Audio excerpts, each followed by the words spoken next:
The story that my mother told me was that a long time ago that the tribe was at that point where there just wasn't enough game and their winter stores of food were being used up, and they were very hungry on the verge of starvation.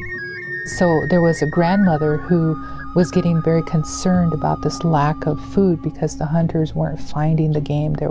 There wasn't enough fish to go around for everyone, and she had made the last of her food that she had for her family, and she went out and went to the hills by herself, and she was praying, having a conversation with the Creator and about what can she do, what is she going to do, and asking for benevolence, for something to come so that her family doesn't starve to death.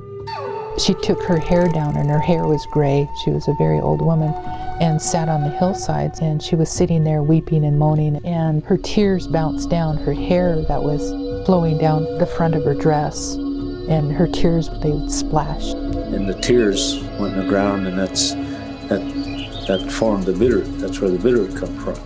And that's why the old Indians used to say it has to be a woman to pray for the bitterroot.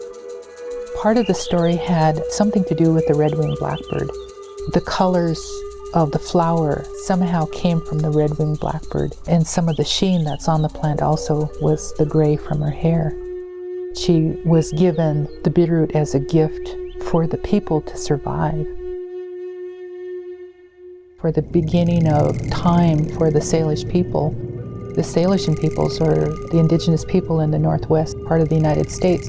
Bitterroot has been one of the major staples.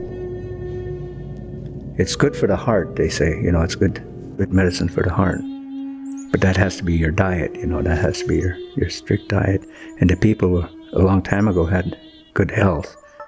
The way the Salish believe is that very first root and the prayers that are said and the respect that everyone should have will determine what kind of year that we'll have, so that we'll have plenty. And it represents not only just plenty of bitterroot, but it also determines plenty for the roots and the berries and the teas and the medicines, everything from the natural world. And so it's a very significant, prayerful time. Elder women watch the bitterroot, and they go out and they make visits to it and they check. And when it gets to the point that it's ready, they determine it's ready, and then it's announced. Okay, the word is spetlam. The word for bitterroot, spetlam.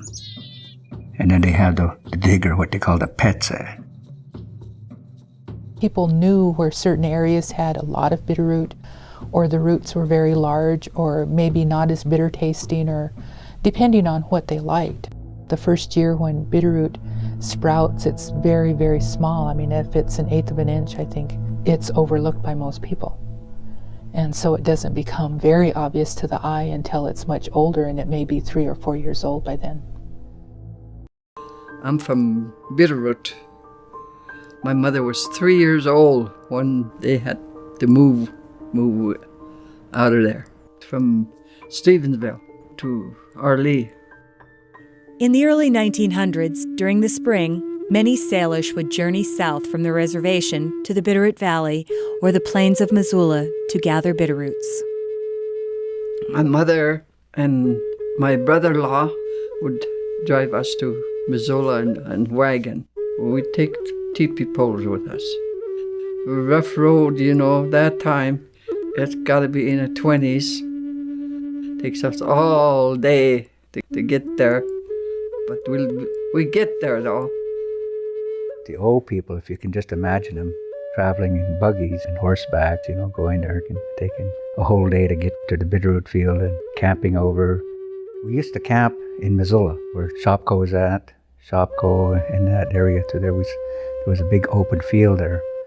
And if you look into town today, right where the tree line starts at, where the old oak trees are at out there, that was the edge of town then. My dad had an old truck. Just throw all our stuff in there and it'd take us to Shopko. That was our Shopko then. Yeah. We had a great big camp east of Kmart. There were lots of people a long time ago. A lot of Indians, I mean. teepees were scattered, but there were lots of teepees, and they were just bittered all over. All the Indians would be digging. Big, big camp. Not only just 4 or 5 teepees. It'd be hundreds of people digging, because it's only lasts about 2 weeks.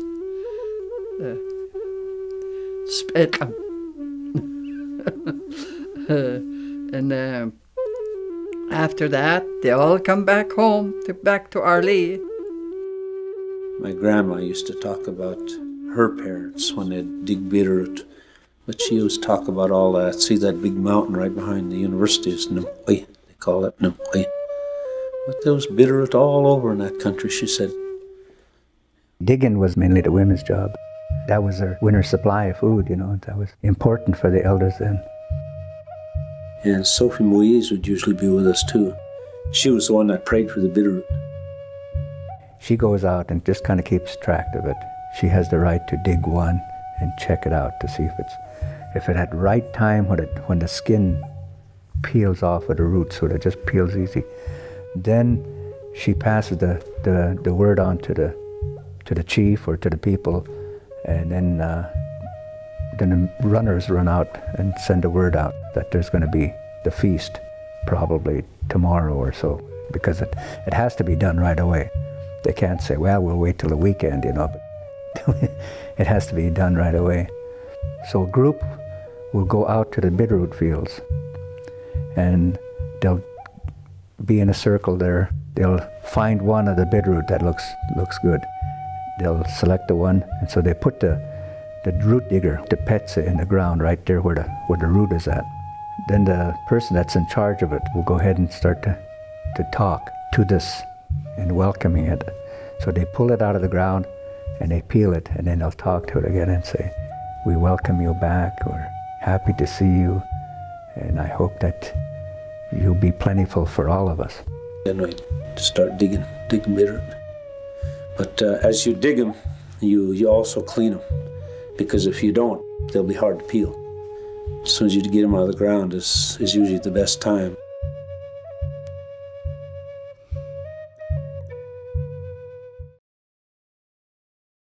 We have a feast after we dig.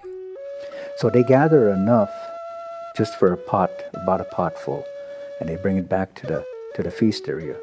Everything is being prepared already. The people are there already. People are all sitting around waiting for the group to get there.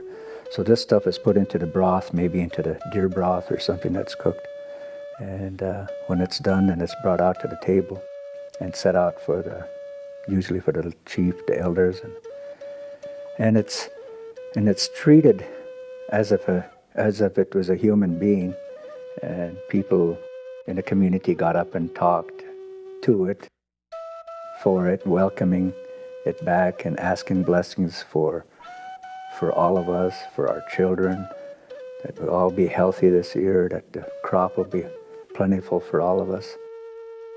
Different people have different ways of preparing Bitterroot, and my folks, my grandparents, always just cooked them in water, and then they'd mix sarvice berries in with them. That was my family's favorite way.